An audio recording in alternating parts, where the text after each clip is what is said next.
Hello, good day, ma'am and sir. I am Margie, single and 37 years of age. I am a high school graduate and also graduated a caregiving course last 2013. I've worked as a babysitter here in the Philippines for 3 years. Babysitting taught me a lot. I took care of toddlers and children at their school age. My passion of helping people is what has driven me in this profession, and I am dedicated to providing the highest quality of meal preparation, to providing companionship such as bathing and dressing children.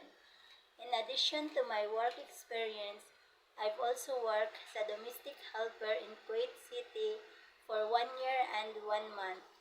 As domestic helper, I am dedicated doing the household chores and taking care of 5 years old young girl and 3 years old young boy.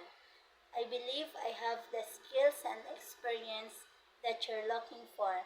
I am passionate about making positive impact on the lives of those I care.